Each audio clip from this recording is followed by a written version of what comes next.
The second match day in the Champions League playoff finals are officially here, and now only one game stands in front of these 14 teams to decide which teams will be playing in the 2026-27 Champions League. Some of these teams have great leads after the first match day, but other teams are looking like they have a very high chance to be knocked out. Which team will be advancing to the Champions League? That's what I'm going to be predicting in today's video. Obviously, guys, I am wearing my San Marino top because San Marino are the best country in the world.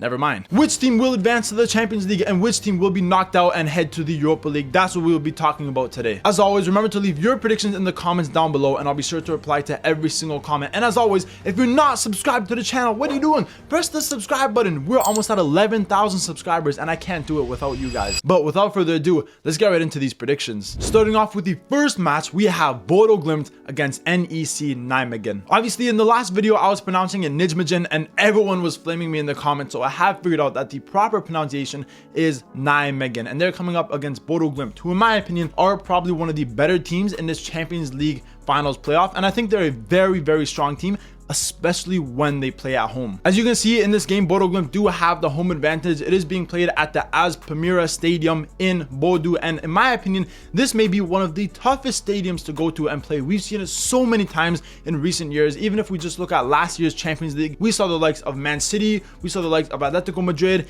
Inter Milan, so many teams go to this stadium and struggle and lose because of the artificial turf. Obviously, from the first leg game, Bodø Glimt do have a 3-1 advantage. Now, in my opinion, Nijmegen were actually pretty good in the first leg. I thought they had loads of shots. They actually had a lot of chances to score. As you can see, 6 shots on target, 22 total shots, and they probably could have scored 2 goals, but the problem is they were not taking their chances as well as Bodø Glimt were. As you can see, Bodø Glimt only had 8 total shots, 4 on target. Great goals from Fet, another goal from Ali Sami, which was a very good header, and obviously the penalty from Helmerson was a good penalty right down the middle. But guys, like I said, with the home advantage, I can only see Bodø Glimt getting the win. Now, like my first leg predictions, I do think NEC Nijmegen will score again. I predicted them to score in the first leg game, and I do think they will score again because with how good they played at home, I think they will still have a decent performance away, but Bodø Glimt, I think, will once again get the win. I'm going to predict a 2-1 win for Bodø Glimt, and they will be playing in the Champions League once again. Moving on to the next match, we have Sabah FK against Hapoel Sheva. It's so crazy how Sabah FK are 1 game away from making it to the Champions League after being established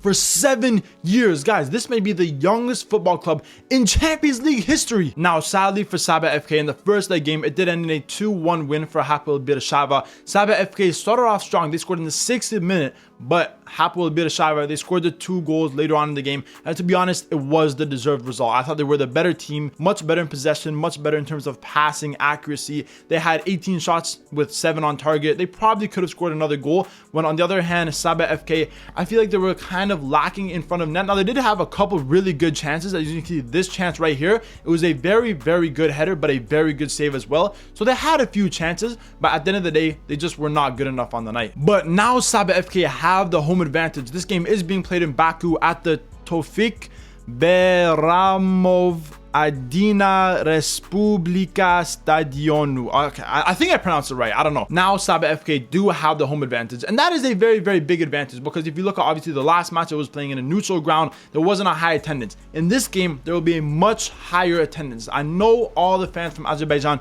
will go crazy in the match. They're going to be rooting for their team, and I do think Sabah FK will be able to score and possibly punish Hapoel Sheva. But obviously Hapoel Sheva, I do think they have the better team. They have Zlatan Ibrahimovic in the striker position. Obviously, he's a decent scorer. And with that being said, I do think that Hapoel Sheva looked like the more experienced team. In the first leg game, they looked like the more comfortable team, and they always looked like the team that were going to get the win. I would love it if Sabah FK can make it to the Champions League. Guys, when do we ever see a team from Azerbaijan in the Champions League? And let alone a team that's been established in the last 10 years. It's crazy.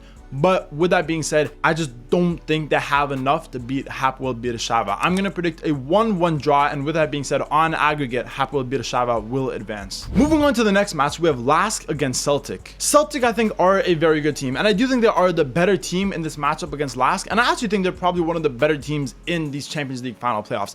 But with that being said, LASK at home, I do think it is a big advantage, and I think they will definitely do much better in front of net than they did in the first leg game. If we take a look back to that first leg game, obviously it was being played in Glasgow at Celtic Park. Celtic won 3-0, but honestly, LASK, I thought, for how little of the possession they had, were actually very, very good in terms of getting shots off and in terms of attacking Celtic. 20 total shots, 8 shots on target. Honestly, they should have really scored goals. And this is kind of a similar game to that Bodø Glimt versus Nijmegen game, where I thought one of the teams had much more shots and much more opportunities, but couldn't get the job done, when the other team, like Celtic, like Bodø Glimt, they had less shots, but they were much more clinical in front of goal. And now Celtic's goals were insane, by the way. That Duran shot was crazy. That Nygren shot was insane. And even Duran's third goal, the third goal of the game, was a beautiful, beautiful finish. Just cut inside and finesse on that left foot all the way to the far post. Insane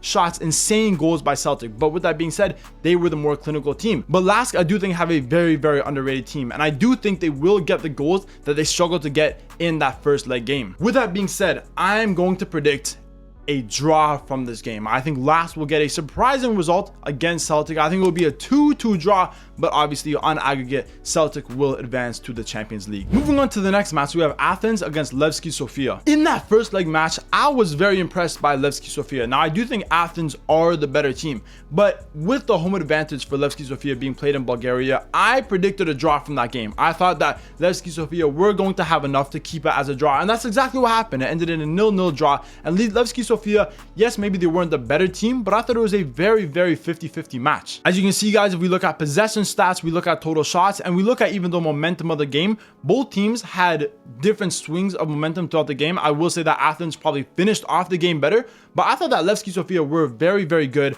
I thought that they defended very well. I think obviously defensively they have some decent players in that team. As you can see, their defensive players got some of the highest ratings in the game, because I did think that they defended Athens very well, but I think Athens just didn't really perform as good as expected in the attack. If you look at a player like Meyer, you look at a player like Jovic, who we've seen him at many top clubs in the world, these guys can score goals. But in that first game, they did struggle. Now, guys, in this game, Athens do have the home advantage. It is being played in Greece. And with that being said, I think it will be very, very tough for Levski Sofia to keep another clean sheet. I think if Levski Sofia want to win this game, they are going to need to outscore Athens, which it may be pretty difficult, because if you look at some of Athens' recent results, especially their last game, they won 4-0. No disrespect to Levski Sofia. I would love it to see a Bulgarian team in the Champions League. I think it would be crazy, but I think it would be very, very difficult against Athens at home. I thought getting a draw in the first leg was very good, but realistically, if Levski Sofia wanted to advance, I think they needed to score at least one goal in that first game to have that cushion over Athens. But now,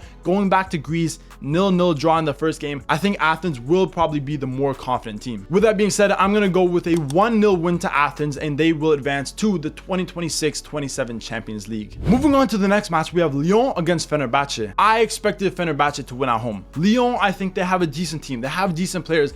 I'm not really a big fan of their manager, Fonseca. And you look at Fenerbahçe, I think they're a very, very good team. In the first leg, it obviously did end in a 1-1 draw. But if you look at the starting lineup for Fenerbahçe, guys, I'm going to be honest, I think this team is a very, very good team. I think this is a better team than Lyon. I think this is a very strong team. Muriqi was an incredible scorer last season in the La Liga. Greenwood was very good with Marseille. Talisca, we've seen how good he can be in recent years. Aktoglu, in my opinion, is a very, very strong Turkish attacker. Guendouzi, Kante, world-class defensive-minded midfielder in the middle. Skriniar, Nathan Ake, Brown, Semedo, Ederson. Guys, these are top players for Fenerbahçe, but they just can't get the job done. And once again, in the first match day, when Fenerbahçe had the advantage, they concede first. I didn't really think that Fenerbahçe created enough. I just didn't think they did enough having the home advantage. I thought Lyon were arguably the better team. And now the second leg, Lyon have the home advantage. And once again, it's looking like Fenerbahçe might miss out on Champions League once again, guys. They have not been in the Champions League for over 15 years. One of the best teams in Turkey. And it looks like they're going to miss out again because of a poor first leg game. I expected more goals in the first leg game. And in the second leg game, I definitely expect a lot of goals. I think both teams will be more on the front foot. Obviously, both teams have everything to play for. Fenerbahçe, they're going to want this a lot after not being in the Champions League for so long, and they're only one game away. But I think Lyon, they have more advantages. They're playing at home. So I think this is going to be a very, very close game, but sadly for Fenerbahçe, I just was not convinced enough by that first leg game. I was not convinced enough to think that they will advance to the Champions League. So with that being said, I'm going to predict a lot of goals from this game. I'm going to predict a 3-2 result, but Lyon will be advancing to the Champions League, and sadly for Fenerbahçe, they will miss out once again. Moving on to the next match, we have NK Celje against Slovan Bratislava. Obviously, Slovan Bratislava being managed by Yaya Toure, but in the first leg game, I did not expect a 1-1 draw. Guys, I fully predicted Slovan Bratislava to win. I did not think the NK Celje was going to be able to get a goal against Slovan Bratislava. I thought they were going to be able to keep a clean sheet and they would be advancing to the second leg with that aggregate scoreline in their advantage. But it ended in a 1-1 draw, which I thought was very surprising. Now, I do think Slovan Bratislava were the better team in that first leg game, but I just think once again, from another one of these teams in the playoffs, they just were not clinical enough in front of goal. They had so many chances.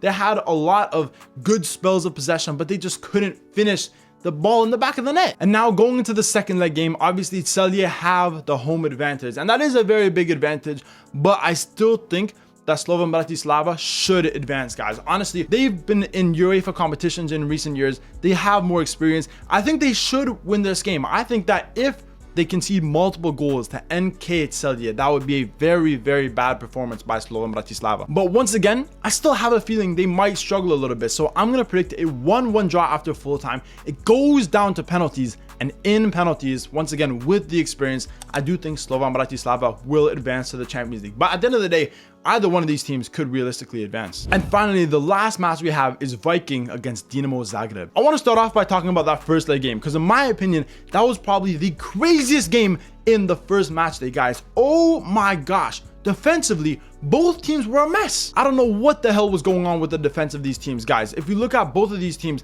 I will say I think Dinamo Zagreb throughout the whole game were definitely the better team. But in that first half, it was like the most back and forth, 50-50, horrible defensive game I've ever seen in my life. Obviously, we saw Dinamo Zagreb start on top. Beljo, who I mentioned, has been an incredible player for them, a young 24-year-old Croatian. He's a very, very good player. He got the early goal, crossing the box, and he just chested it in the back of the net. And he also assisted the second goal. And honestly, for the first 25 minutes or so, Viking defensively were horrible. Their center back, their full backs were all over the place. They were leaving players open, and they were completely exposed. But when it got a little bit later in the first half and it got closer to the second half, it looked like Viking really came alive. They took their chances well. We saw Moy get 2 assists, very, very good. The 2 attackers get the goals, and Viking ended up coming back, scoring the 2 goals right before halftime to make it 2-2. But now, guys, the second leg is being played in Stavanger at the LASK Arena. And once again, similar to Bodø Glimt, this arena is AstroTurf, meaning that it is a much bigger advantage for teams that play in Norway, for example, because they are more used to playing in AstroTurf. It's not normal grass, it is AstroTurf, and that does provide a big disadvantage to a team like Dinamo Zagreb. Guys, will this be the first Champions League that we've seen with 2 Norwegian clubs? Hey, it might be crazy, but with that being said, I think Viking playing at home will be able to beat Dinamo Zagreb. It may be an upset, it may be a shock, but I'm going to predict a 2-1 win for Viking, and they will advance to the Champions League. And that is the end of this video, guys. Those were my second leg predictions for the Champions League playoffs and which teams I think will be playing in the 2026-27 Champions League and which teams sadly will be playing in the Europa League. If you guys agree with my predictions, remember to leave a comment down below. But if you disagree, remember to leave your predictions in the comments, and I'll be sure to reply to every single comment. And as always, guys, remember to leave a like, comment, subscribe, all that good stuff, and stay tuned for more videos.